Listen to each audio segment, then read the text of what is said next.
베드로전서 3장 19절입니다.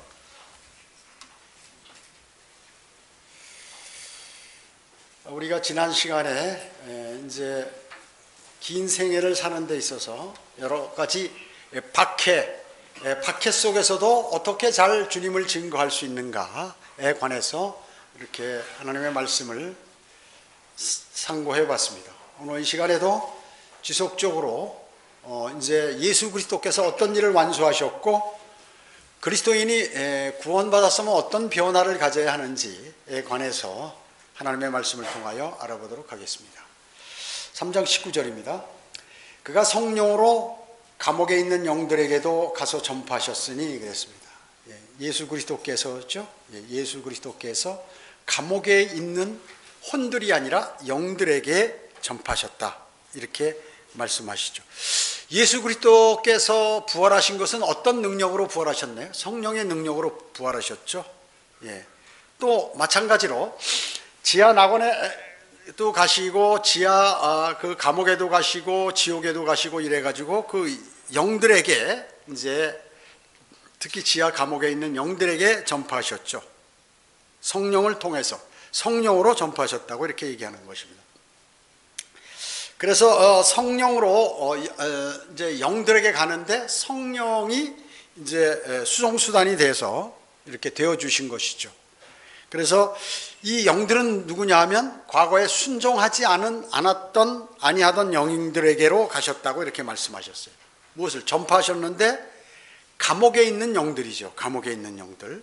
이것이 전파한 것은 무엇이 복음인가요? 아니죠. 이거 복이라는 소리가 한 구절도 한 단어도 나오지 않습니다. 복음이란 구절. 여기 4장 6절에 보면은 이런 연유로 죽은 자들에게도 여기는 복음이 전파되었다고 그러죠. 복음이 전파되었다고 이렇게 얘기한 것입니다. 우리가 지하 세계에 보면 여러분들 누가복음 16장에 보면 나사로와 부자에 관해서 나오죠. 거기에서 이제 아브라함의 품 지하 낙원이 나오죠. 그리고 지옥이 나옵니다. 그 부자는 불꽃 지하에 있는 그 지옥 불꽃 가운데서 자신이 고통받고 있다고 그랬어요. 혼이 고통받는 거죠. 그래서 그 지하 낙원과 그 지하 지옥 그 사이에 끝없이 깊은 구렁이 있어요. 큰 구렁이 있어서 건너갈 수가 없다고 이렇게 얘기했어요.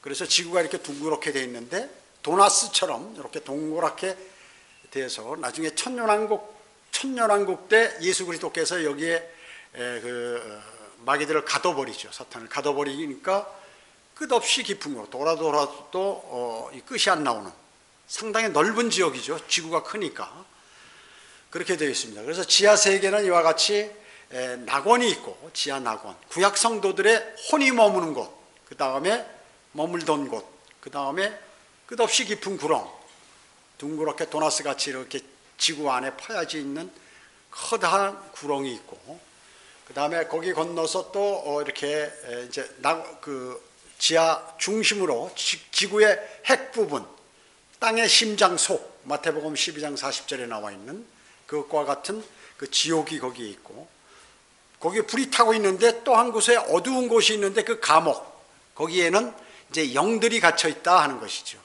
과거에 순종하지 아니했던 그러한 혼들입니다. 이 혼들은 창세기 6장에 나와 있는 그런 하나님의 아들들이죠. 천사들이에요. 천사들이 땅에 내려와서 여자들과 이렇게 놀아나고 이래가지고 거기서 아이들을 낳는데 거인을 낳았죠. 거인들을 낳습니다. 그래서 그들의 후손들이나 그들이 노아가 아무리 이제 방주를 준비해도 곧 심판이 있다 하더라도 순종하지 않는 거예요. 그래서 그들을 쓸어버리셨다 하나님께서 물로 쓸어버리신 거죠. 홍수로. 그렇기 때문에 이 3장 19절에 나와 있는 감옥에 있는 영들, 이 영들은 이제 헬라어로 타타루스라는 그러한 감옥에 갇혀 있는 그러한 영들인 것입니다. 그래서 이 영들은 율법이 있기 전에 존재했던 영들인 것입니다. 그래서 구약의 하나님의 아들들 하면은 누구를 얘기하나요? 천사들을 얘기합니다. 천사들. 그래서 욥기에도 셋째 하늘에 하나님의 아들들이 하나님 앞에 나오는 그 천사들이 나오는 거, 사탄도 불려 올라오고 이런 내용들이 나오죠. 신약에 있어서 하나님의 아들들은 누굽니까? 우리 그리스도인을 얘기합니다. 복수. 그리고 하나님의 아들은 누구를 얘기하죠? 예수 그리스도를 얘기합니다. 단수인 하나님의 아들. 그렇습니다. 그렇기 때문에 구약의 구약 성도들은 지하 낙원인 아브라함의 품에 그 혼이 가 있었고 예수 그리스도의 보혈이 이루어지지 않았기 때문에 그 지하 낙원에서 대기하고 있었고, 그 다음에 구약에 구원받지 못한 혼들은 전부 지옥에 가서 이렇게 있었던 것이죠. 그렇기 때문에 노아 홍수 이전에 여자들과 놀아난 천사들, 그 노아가 아무리 설교를 해도 필요 없었다 그 얘기죠. 자, 여기 베드로후서 2장 4절 한번 찾아보세요. 베드로후서 2장 4, 5절입니다. 하나님께서는 죄를 지은 천사들조차 바로 그들을 얘기하는 것이죠. 아끼지 아니하시고 지옥에 던져서, 이 지옥은 이제 헬이지만 타타로스를 얘기해요. 지옥에 던져서 흑암의 사슬에 내어주어 심판 때까지 가두어 두셨으며, 여기 이제 헬라어에는 5절의 헬이 나와요. 사실은 또 옛 세상을 아끼지 아니했던 여덟 번째 사람인 의의 전파자 노아는 구원하시고 경건치 않은 자들의 세상에 홍수를 내리셨느니라, 이렇게 말씀하고 있습니다. 여기 여덟 번째 사람이 의의 전파자 노아는 구원하시고, 이것을 개역성경에는 오직 의를 전파하는 노아와 7 식구들을 보존하시고, 이렇게 좀 어렵게 나왔지. 이해할 수 없게 개역성경은 어렵게 나왔습니다. 자, 그래서 죄를 지은 천사들조차 주님께서 심판하신다 그 얘기죠. 심판하시기 위해서 그 감옥에, 지하 감옥에다, 지옥에다 흑암의 사슬을 줘서, 사슬이 뭐예요?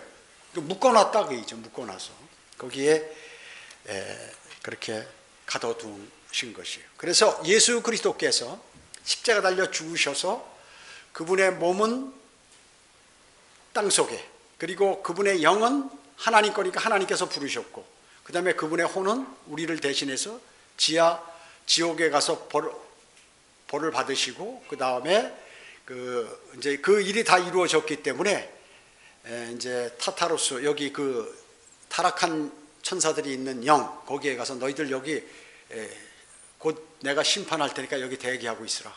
천년왕국이 끝나면 큰 백보자 심판에서 심판하시죠. 그러고 다시 오셔서 여기 베드로전서 4장 6절에 나와 있는 그 지하 낙원에 있는 구약 시대에 구원받은 구약 성도들의 혼에 가서 복음을 전파하셨다고 그랬어요. 복음을 그분께서 혼들에게 복음을 전파하셨다, 이렇게 나오는 것이죠.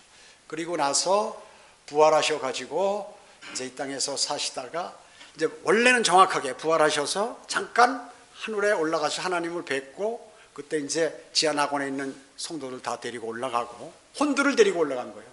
그 사람들이 뭐 부활한 게 아니에요. 일부 부활한 사람은 예루살렘 도성에 돌아다녔지만 나머지 그 혼들을 전부 데리고 올라가셨고, 그 다음에 이제 잠깐 다시 내려오셔서 마리아, 막달라 마리아 보고, 제자들 다 보고, 여인들 다 만나고 40일간 이 땅에 사시다가 복음을 전파하시고 하늘로, 하나님의 나라와 복음을 전파하시고 하늘로 승천하셨죠. 많은 사람들이 보는 가운데. 자, 그렇기 때문에 마태복음 25장 41절에서는 너희 저주받은 자들아 내게서 떠나 마귀와 그의 천사들을 위하여 준비한 영원한 불 속으로 들어가라, 이렇게 말씀하셨죠. 주님께서요. 또 히브리서 1장 14절은 천사들은 모두 구원의 상속자가 될 자들을 위하여 섬기도록 보내심을 받은 섬기는 영들이라, 이렇게 했어요. 어떻게? 천사들은 영들이죠. 존재가 그 혼이 없어요. 천사는 영이죠. 영적 존재죠. 몸도 없죠. 천사들은. 그러나 이제 지상에 내려왔을 때는 몸을 입고 내려옵니다. 사람의 몸을 입고. 그래서 여자들과 동거함으로 고인들을 낳았다고 창세기 6장에서 말씀하고 있는 것이죠. 자, 그래서 이 창세기 6장 2절에 하나님의 아들들, 이 사람들이 이제 타락한 천사들이고, 하나 더 쳐, 유다서 1장 6절 한번 쳐다보세요.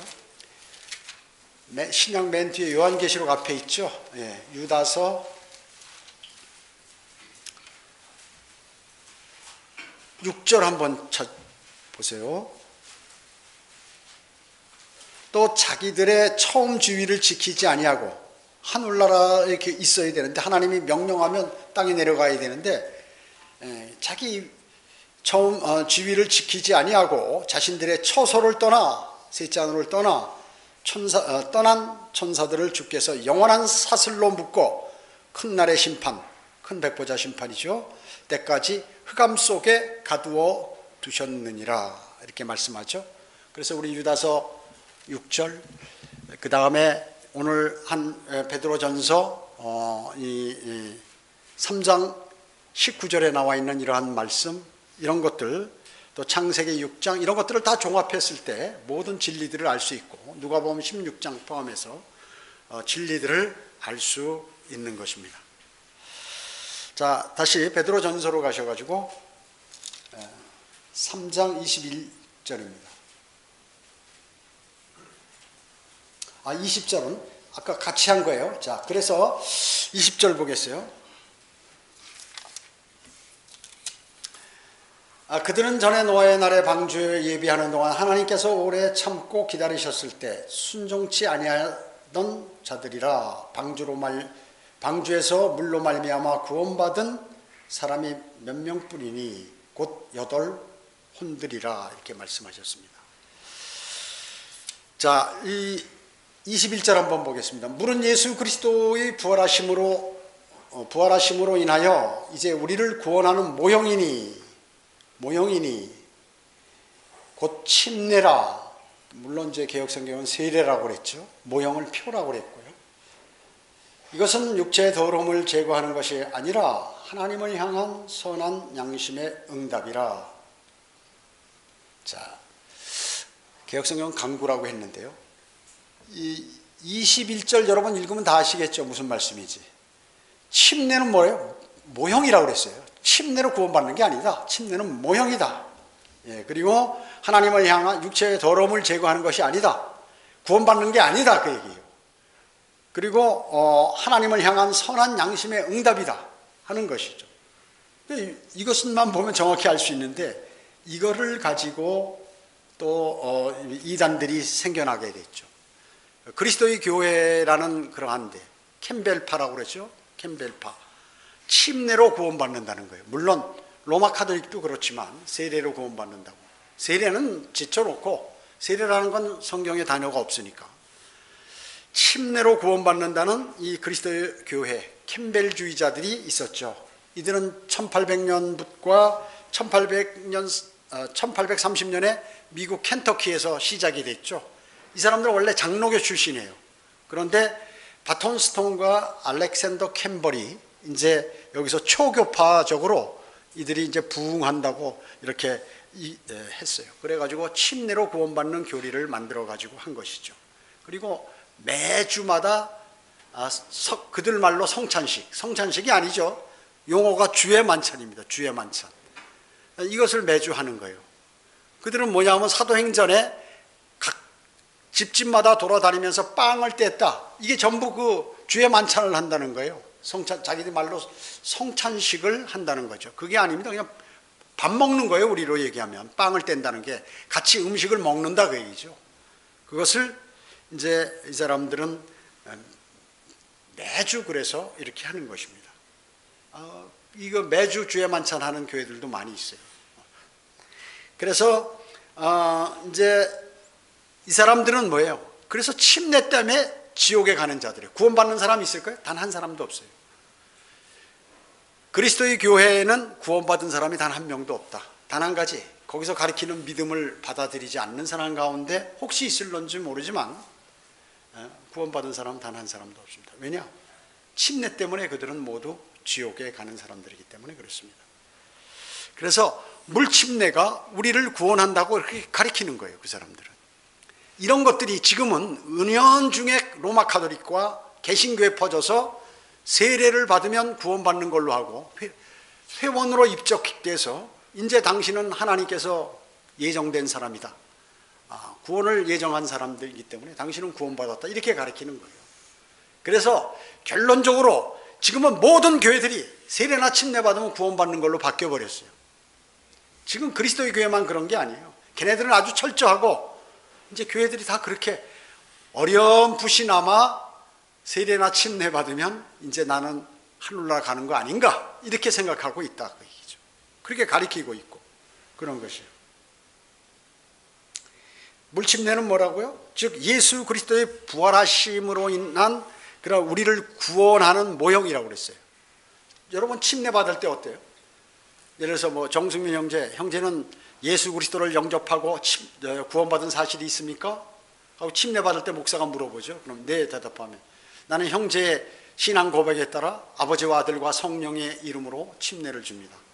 이제 정승민 형제는 예수 그리스도와 함께 죽었고 하면서 그리고 묻혔고 하면서 물속으로 이렇게 들어가죠.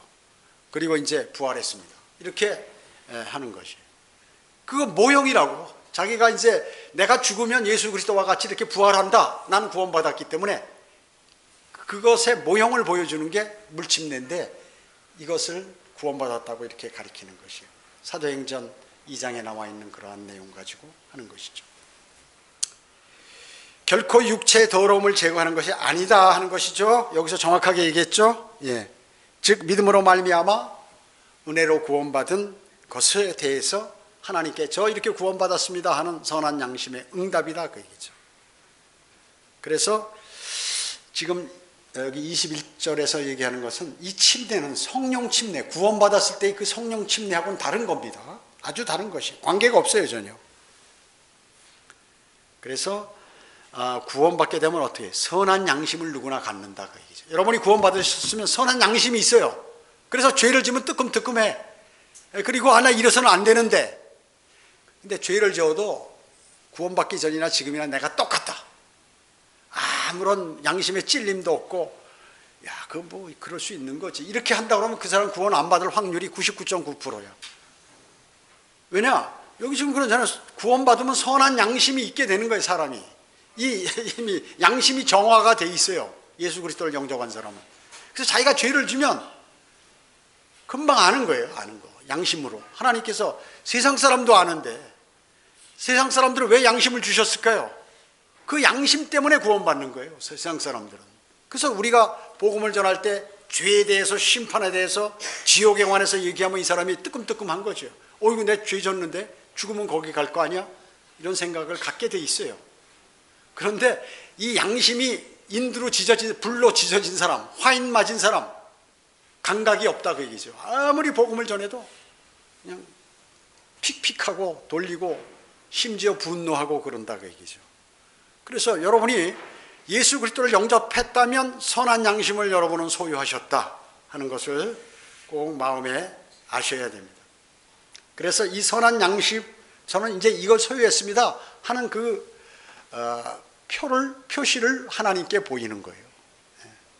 침례가 바로 그것이다 하는 것입니다. 디도서 1장 15절은 정결한 사람에게는 모든 것이 정결하나, 정결한 사람이 뭐예요? 예수 그리스도를 영접하여 구원받은 사람. 구원받은 사람은 모든 것이 정결하나 더럽혀진 자들과 믿지 않는 자들에게는 아무것도 정결한 것이 없고 도리어 그들의 마음과 양심이 다 더럽혀졌느니라 이렇게 말씀하고 있어요. 여러분은 어떻게 해요? 여러분의 양심은 정결케 된 사람들이다. 그러시고 여러분이 죄 있을 때 여러분의 양심에 신호가 들어오지 않으면 참 심각한 문제예요. 심각한 문제예요. 그러면 혹시 내가 거짓으로 그냥 형식으로 예수 그리스도를 영접한 게 아니야? 그 자리에서 무릎 꿇고 다시 주님을 영접하고 그러시면 되는 것이에요. 그러면 양심이 정결케 되어버리는 것입니다. 양심은 어때요? 죄인을 그리스도께 인도해요. 양심은요. 또 율법도 어때요? 율법은 죄인을 그리스도께 인도하는 거예요. 율법은 죄 지면 죽는 거 아니에요? 율법은 전부 죽는 거예요. 죄 지면. 이런 자는 돌로 쳐 죽여라. 이런 자는 어떻게 해라. 이런 자는 이제 하나님께서 나중에 모았다가 다 쓸어서 처벌하신다. 이런 내용이 율법이거든요. 그래서 그 율법은 나 안 되겠네 죄 지면. 죄를 발견한다 그 얘기죠. 율법을 통하여. 우리나라에 그 법이 없으면 어떻게 될까요? 힘센 사람, 머리 좋은 사람이 난리치겠죠. 나머지는 전부 이건 무슨 이상한 나라가 되겠죠. 멋대로 하겠죠. 이스라엘이 왜 선민이고 이스라엘이 왜 머리가 좋은 그 훌륭한 백성들이에요. 다른 나라는 다 미개해서 법이 없었는데 그들은 율법이 있었어요. 간음하지 말라 그러면 여자 보고 남자가 힘만 세면 아무나 여자나 막 간음해버리면 어떻게 돼요? 쑥대밭이 되는 거죠. 간음한 자는 어떻게 돌로 쳐 죽여라 하니까 아유 젊은 사람들이 정력이 막 샘솟아도 아이고 조심해야지 내 죽지 않으려면 이러는 거예요.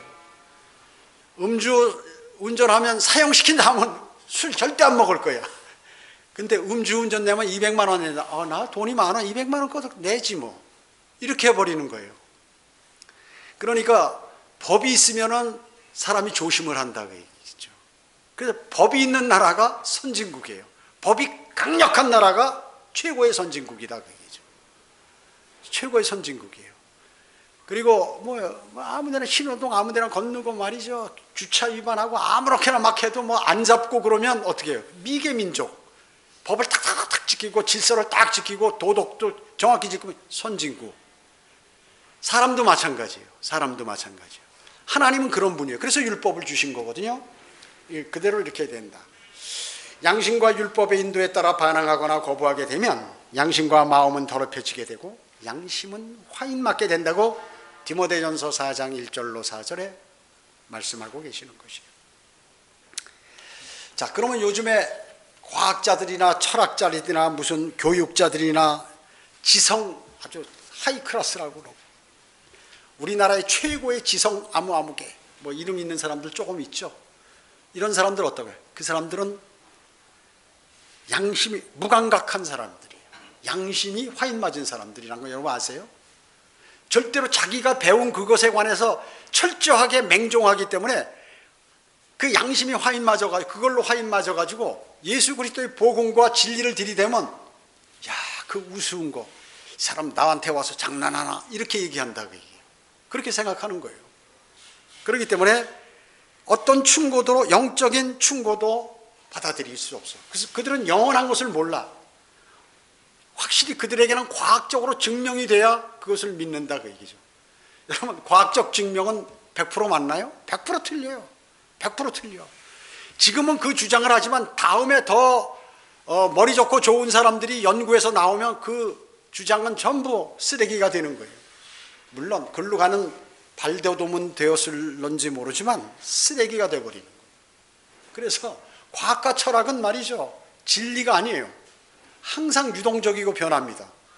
그러나 진리는 주님께서 하나님께서 처음에 말씀하셨던 또 최초의 성경인 그 욥기나 말이죠. 마지막에 기록된 요한에게 사도 요한에게 얘기한 말씀하신 요한계시록이나 동일하다고 얘기죠. 동일해요. 그렇기 때문에 진리는 변치 않는 것입니다. 다시 한번 말씀드리면 침례란 우리를 구원하는 모형이다. 이렇게. 자, 그러면 위에 그 9절에 보면 20절에 여덟 혼들이 구원받았다고 그랬죠. 야, 구원? 그러면 노아와 노아 가족들이 무슨 침례나 세례를 받았나요? 그들이 물로 구원받았다고 그러는데 그럼 그들이 침례 받았습니까? 세례 받았습니까? 아니 이걸 가지고 노아도 이렇게 구원받았다고 성경에 기록되지 않냐 이렇게 얘기하는 것입니다. 이게 무슨 말이에요? 경건치 아니하는 자들 이제 만약에 홍수가 없었으면 어떻게 했을까요? 노아와 노아 가족도 그들하고 휩쓸려서 어떻게 하다 같이 심판을 몽땅 다 받아버렸겠죠. 다행히 홍수라는 게 있고 하나님께서 명령하셨기 때문에 노아의 방주를 만들어서 그 가족들은 하나님의 말씀대로 방주의 탐으로 구원을 받았다고 얘기죠. 멸망으로부터 구원을 받은 거예요. 노아와 노아 가족들이 예수 그리스도를 영접해서 구원받은 게 아니죠. 뭐예요? 방주를 탔기 때문에 구원을 받은 것입니다. 예수 그리스도하고 전혀 관계없어요. 하나님의 말씀에 순종해서 방주를 만들어 탔기 때문에 구원을 받은 것입니다. 그래서 물 때문에 방주에 들어가서 멸망당할 그러한 세상들로부터 분리될 수 있었고 그로 인해 구원받을 수 있게 된 것입니다. 그래서 침례는 우리를 구원하는 모형이 될 수가 있었어요. 침례를 얘기하면서 앞에 그 노아의 그 물에 관한 내용들, 이것이 나오는 거죠. 그래서 베드로전서 3장 21절은 예수 그리스도의 부활하심으로 인하여 물은 이제 우리를 구원하는 모형이라고 이렇게 얘기했습니다. 곧 침례라. 침례는 모형이다. 이렇게 말씀하고 있는 것입니다. 노아 가족들은 물 위에 떠 있었는데 죄는 뭐예요? 죽은 사람들과 함께 다 물속에 들어가 버렸죠. 이로써 노아 가족들은 모든 죄들을 훌훌 털어버리고 그들은 이제 구원받은 사람들이 되어버린 것이에요. 이것은 이제 하나님의 바로 모형이었다 하는 것이에요. 모형이었다. 이것이 예수 그리스도께서 모든 죄들과 함께 죽으시고 장사되었다가 장사되었던 것의 모형이다. 이렇게 지금 베드로는 얘기하는 것이에요. 그리고 사흘 만에 죽은 자들로부터 다시 일으켜 주셨던 부활의 역시 모형이다. 이렇게 얘기하는 것입니다. 이 모형을 보여주는 것이 곧 침례다. 이렇게 말씀하셨습니다. 그래서 침례는 구원의 본질이 아니다. 또 구원의 실체도 아니다. 그리고 구원의 능력도 없다. 침례는. 그것을 여러분 꼭 기억하셔야 돼요. 그 다음에 구원에 관해서 침례는 아무 역할도 하지 못한다. 모형이다 하는 것입니다. 상징에 불과하다 하는 것이에요. 자, 예수 22절에 보면 그는 하늘에 오르셔서 하나님의 오른편에 계시니 천사들과 권세들과 능력들이 그에게 순종하느니라 이렇게 말씀하셨어요. 예수 그리스도께서 부활하심으로 사망 권세를 지녔던 그런 사망 권세를 누가 갖고 있었어요? 마귀가 갖고 있었죠. 사탄이. 그런데 그것을 깨고 이기셨다 그 얘기죠. 그렇기 때문에 이제 그들이 전부 어떻게 해요? 예수 그리스도 앞에 무릎을 탁 꿇는 거예요. 그렇기 때문에 이제 천사들과 권세들과 능력들이 그분 앞에 다 무릎을 꿇게 만드셨다 그 얘기죠. 그래서 죄로 물든 이 세상에 이제 곧 재림하셔서 심판하시고 마귀들의 세력을 완전히 이제 다 제거해 버리시고 이제 그분의 왕국을 건설하시는 것입니다. 이제 이런 내용들이죠. 이 앞에 있는 것은. 자, 제가 길게 설명드렸는데 침례는 모형이다 하면서 노아도 끌어대고 예수 그리스도의 십자가 사건도 갖다 놓고 근데 너희가 선한 양심이 있는데 이제 저는 선한 양심 때문에 저 구원받았습니다. 하나님께 간증하는 것이다 하는 것이죠. 사장 보겠습니다. 그리스도께서 그때 우리를 위하여 육체로 고난을 받으셨으니 너희도 같은 생각으로 무장하라. 이는 육체로 고난을 받는 자는 죄로부터 단절되었음이니. 우리를 위하여, 그때 우리를 위하여가 개역성경에 빠졌어요. 아주 중요하죠. 우리를 위해서 그분이 고난 받으셨거든요. 근데 우리를 위하여가 개역성경에는 없어. 가짜 성경들은 중요한 단어들과 구절들은 빼버리는 거예요. 원래 누가 그랬을까요? 사탄이 그렇게 했죠. 사탄이 그렇게 한 겁니다. 그래서 사탄의 성경이라고 얘기하는 것이죠. 자, 4장 1절에 보면 이제 무장을 하죠. 무장. 너희도 같은 생각으로 무장하라. 무장은 누가 하는 거예요? 군인들이 무장하는 거예요. 군인들이. 무장은 누가 합니까? 여러분이 그리스도의 군사기 때문에 무장하라는 거예요. 그럼 무장하는 건 뭐예요? 싸움이 있다는 거예요. 싸움이 있다는 거예요. 무장 다 해제하고 평화롭게 지나면 싸움이 없는 거예요. 하나님께서 무장하라 그러면 곧 전쟁이 있다는 것이에요. 누구와? 마귀와 전쟁이 있다는 것이에요. 그래서 육체로 고할 그 무장이라는 것이 뭐예요? 여기서 말씀하는 무장이. 여러분 무장한다고 무슨 뭐 방탄조끼 입고 철모 쓰고 하나요? 아니에요. 고난을 받을 각오를 하라. 그 말씀이에요. 그리스도인이라면 적어도 고난을 받을 각오를 하라. 그 준비를 갖추는 행위. 내가 육체적으로 고난을 받을 것이다 하는 그 말이에요. 무장하라 그 말씀은. 여러분은 싸움터에 임한 한 사람의 군인이죠. 그렇기 때문에 여러분은 곧 고난을 겪게 될 것이에요. 싸움을 하게 되면 고난을 겪습니다. 그렇잖아요. 내 안에 있는 마귀가 들어와서 나와 싸울 때 어떻습니까? 괴롭죠. 밥맛도 없고 정신도 혼미하고 막 힘들고 괴롭고 이게 고난을 받는 거예요. 고난을 받는 거예요. 마귀 없이 성령 충만 하면 그런 고난이 없어요. 마귀가 들어와서 여러분을 휘젓고 그러면 여러분은 뭔가 답답하고 힘들고 막 심지어 짜증나고 무슨 일을 벌릴 것 같고 자신이 이런 일들이 벌어지는 거예요. 그거 지금 무장해야 된다 그 얘기죠. 그것 때문에. 훈련도 그렇기 때문에 훈련을 잘해야 되는 거죠. 평소에 영적인 훈련을 잘해야 무장을 잘하게 되고 또 그런 마귀가 공격할 때 잘 싸울 수 있죠. 군인도 마찬가지예요. 전쟁을 하도 그 부대나 그 나라의 군인들이 훈련을 철저하게 잘 받으면 이기는 거예요. 그리고 그냥 맨날 놀고 그냥 정신도 티미하고 그러면 지는 거예요. 강한 군대한테 지는 거예요. 그래서 전쟁을 하게 되면 어떻습니까? 제대로 못 먹죠. 추우나 더우나 밖에서 자야 되고 빗발치는 총알 속에서 자기가 가야 되니까 공포도 있고 이런 거예요. 그게 바로 전쟁이거든요. 그 긴장되고 공포에 있고 잠 못 자고 배고프고 춥고 덥고 그렇게 느끼죠. 그거 못 이기면 어떻게 해요? 병들어 죽는 거예요. 그리고 겁이 많으면 어떻게 해요? 총알 맞아 죽는 거고 적한테. 간단히 끝나는 거예요. 전쟁이라는 거는. 그래서 살으려고 바둥바둥하면서 적을 죽이지 않으면 내가 죽기 때문에 전쟁은 그래서 치열한 거예요. 그렇기 때문에 저는 15년간 군대 생활을 했는데 이거를 내가 우리나라의 어떤 군인보다도 제가 자랑이 아니라 어떤 군인보다도 제가 이것에 관해서는 잘하는 사람이에요. 왜냐하면 저는 철저하게 일을 했기 때문에. 그리고 힘든 보직을 전부 맡았기 때문에. 왜 그랬냐면 나는 앞으로 군대 생활 영원히 할 것이다 생각하고 그렇게 한 거예요. 그래야 진급이 잘 되니까. 그걸 스스로 택해서 그렇게 한 거예요. 그래가지고 완전히 그냥 그 15년간을 초긴장 상태에서 저는 지냈어요. 한 번도 마음을 놓은 적이 없어요. 나는 국가와 국민을 지키는 사람이다 이렇게 생각하고 군대 생활을 했어요. 그러니까 얼마나 초조했겠어요. 그래 체중이 50몇 킬로까지 바짝 말라가지고 아주 눈이 부쩍부쩍 빛나는 게 날라다녔어요. 아주 진짜로. 그리고 매일 실탄과 막 폭탄 막 이런 거 속에서 전쟁하고 이런 거 훈련하고 하는 거 나중에 그 참모요원을 할 때도 적에 관한 정보를 수집하고 그 다음에 그 작전해서 작전 계획을 어떻게 짜고 적을 어떻게 공격해서 적을 잡아가지고 어떻게 죽이나 이런 사람 죽이고 적을 죽이는 그 훈련만 했다. 평생을 15년간을 뭐 평생은 아니지만 하여튼 교육기간까지 한 17년을 그렇게 했다. 그랬을 때 그렇기 때문에 이런 것에 관해서는 제가 너무나 뼈저리게 느껴지는 거예요.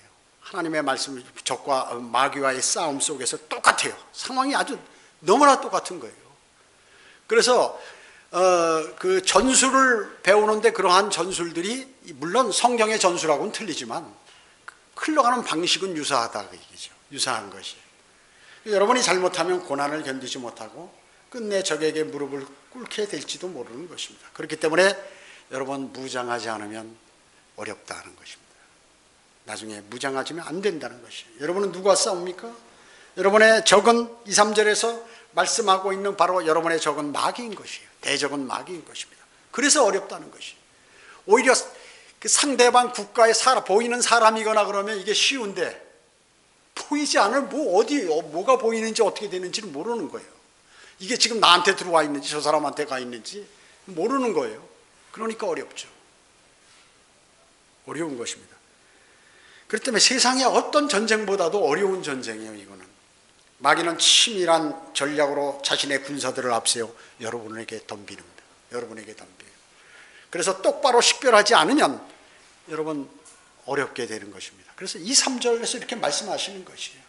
너희는 같은 생각으로 무장하라. 이는 육체로 고난을 받는 자는 죄로부터 단절되었으니 이는 그가 육체 안에서 자기의 남은 때를 더 이상 사람의 정욕을 따라 살지 않고 하나님의 뜻을 따라 살게 하려 함이라. 여러분 어떻게 구원받으셨으면 여러분의 사람의 정욕에 따라 사는 게 아니에요. 내가 과거에 생각했던 거 내 생의 관점 이거대로 살면 끝나는 거예요. 그럼 100% 지는 거예요. 무조건요. 여러분은 그리스도인으로서 살아가는 동안 여러 가지 고난과 어려움과 역경을 겪게 될 것입니다. 하나님의 사람은 고난을 겪으면서 인생 여정을 가게 되는 거거든요. 그게 바로 나중에 면류관으로 남는 것입니다. 그것은. 그래서 고난이 없으면 면류관이 없어요. 그래서 사랑하는 자에게 고난을 주는 거예요. 주님께서. 이것을 가장 주제로 잘 다룬 그 성경이 바로 욥기, 시편, 이 베드로전서예요. 그래서 여러분이 지금 고난을 받고 있다면 이 세 가지 성경을 쭉 묵상하게 되면 여러분이 거기에서 무엇을 발견해? 답을 발견하게 돼요. 그리고 나중에는 어떻게 되냐면 기쁨을 여러분이 느끼게 되는 것이에요. 아, 이렇구나. 야, 이거 너무 좋은데 하나님께서 나를 이렇게 불꽃 같은 눈동자로 보시면서 나에게 고난도 주고 이렇게 하고 지금 현재 나의 고난을 있지만 그걸 막아주시는구나 하는 걸 생동감 있게 여러분이 느끼게 된다. 그 얘기예요. 여러분 그럼 영적으로 그리스도의 군사가 될 수 있는 것입니다. 이는 육체로 고난을 받는 자가 뭐예요? 죄로부터 단절된다. 실제 그렇잖아요. 여러분 먹을 것도 없고 또 여러분 막 그 신경 가정 불안하고 이런데 무슨 어디 죄지로 갈 시간이 있어요? 죄지로 갈 시간도 없고 그 틈이 생각이 안 나는 거예요. 이거를 해결해야지 하고 그 생각뿐이지. 그렇기 때문에 고난을 받으면 죄를 안 짓게 되는 것이에요. 당연히. 그런데 어떻습니까? 생활이 윤택해지고 평화가 이루어지고 모든 것이 안 되는 것이 해결돼 버리면 어떻게 되나요? 이제 슬슬 죄 짓기 시작하는 거예요. 그리스도인도 마찬가지. 그리스도인도. 그렇기 때문에 육체로 고난을 받게 되면 대부분 죄 짓는 일에서 특히 그리스도인은 손을 딱 떼게 되는 것입니다. 여러분 병 들었을 때 가정이 불화했을 때 물질이 어려울 때 어렵잖아요. 죄 짓기가. 주님께 매달리게 되죠. 간절한 기도를 하게 되죠. 고난과 역경을 통과하는 거. 그렇게 통과하면 어떻게 된다고요? 정결케 돼버린다. 사람이 깨끗해져. 이 더러운 것이 필요 없고 주님이 나를 이끌어줘야 된다 하는 것을. 왜? 고난으로부터 주님께서 나를 구해내준 그것을 내가 경험해 버리거든요. 하나님 말씀을 모르면 경험을 못해. 그러나 하나님 말씀을 묵상하게 되면 그것을 알게 되는 거예요. 그러면 더 이상 더러운 것이 싫어. 육신적이고 정욕적인 게 싫어져. 이렇게 돼야 그리스도인의 바른 길을 갈 수 있는 거예요. 바른 길을 갈 수 있는 것입니다. 여기 2절에도 보면은 뭐예요? 당연히 고난은 정욕보다는 하나님의 뜻에 살려는 욕구가 이렇게 있는 것이죠. 고난을 받으면. 그래서 고난은 위대하다는 것입니다. 자, 오늘 2절까지 하도록 하겠습니다. 기도드리겠습니다. 아버지 하나님은 전지전능하십니다. 그리고 저희의 잘못된 부분들과 또 저희를 어떻게 다루셔야 할지를 너무나 잘 아십니다. 저희도 모르는 우리 자신을 주님은 저희보다 너무 잘 아십니다.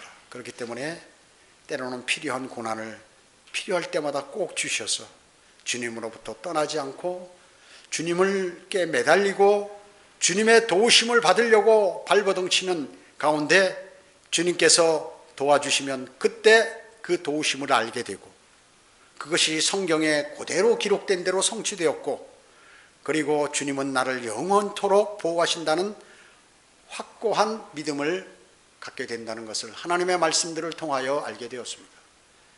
구원받은 그리스도인은 그냥 이 세상을 사는 사람이 아닙니다. 이제 세상의 모든 더러움으로부터 정결케 된 사람입니다. 그리고 우리의 양심은 또 정결케 되었습니다. 그렇기 때문에 선한 양심을 가지고 늘 주님과 교제하며 하나님의 말씀을 묵상하고 할 때 주님께서 여러 가지 지혜와 명철 그리고 지식들을 허락해 주심을 알게 되었습니다. 오늘 하나님의 말씀들을 통하여 우리가 좀 더 변화되고 그리스도의 군사가 되어서 주님을 기쁘게 해드리는 그러한 여생을 살도록 주님 인도해 주시기 원합니다. 오후 예배와 교제 시간 모두를 주님께 의탁하오며 다시 오셔서 저희를 데려가실 주 예수 그리스도의 이름으로 기도드립니다. 아멘.